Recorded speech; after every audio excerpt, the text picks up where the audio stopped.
আজি বিহুৰ উৰুকা সকলো চাগে খুবেই ব্যস্ত বিহু বুলিলেতো আৰু ব্যস্ততাৰ অন্ত নাই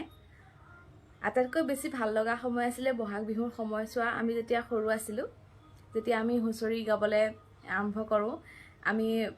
আমি স্কুলত পঢ়ি থাকোঁতে এলপি স্কুলত পঢ়ি থাকোঁতে তেতিয়া আমি সকলোৱে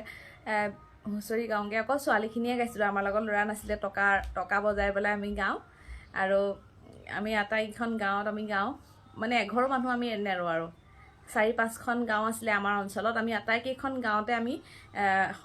গোটেই এসপ্তাহ দিনে আমি ৰ'দে গৰমে বৰষুণে আমি মানে মেখেলা চাদৰ পিন্ধি আমি সৰু তেতিয়া আমি প্ৰত্যেকখন ঘৰতে আমি গাওঁ এটকা পইচা দিলেও আমি গাই আহোঁ এই হুঁচৰি গোৱা দিনকেইটা খুব মনত পৰে আমাৰ বাবে কোনে কিমান টকা দিছে সেইটো ডাঙৰ কথা নহয় আমি কিন্তু এঘৰো মানুহ এৰি নাহোঁ চবৰে ঘৰলৈকে যাওঁ হুঁচৰি গাবলৈ আৰু আমাৰ লগৰীয়াখিনি যে এতিয়াও মনত পৰে সিহঁতৰ মানে কেনেকৈ আমি হুঁচৰি গাবলৈ গৈছিলোঁ আমাৰ মাজত কেনেকৈ একতা আছিলে মই যে নিজে ভৰালিও হওঁ গানো গাওঁ আৰু নাচোঁ এতিয়াও মনত পৰে সেইবিলাক দিন এতিয়াও পাহৰিব নোৱাৰোঁ সেই সময়বোৰ ঘূৰিও নাহে বাৰু কিন্তু আমি বহুত ভাল সময় পাৰ কৰিলোঁ আজিকালি ল'ৰা ছোৱালীয়ে ইমান কষ্ট কৰিবলৈ মাক দেউতাকে নপঠায় কিন্তু আমি আগতে যামেই মানে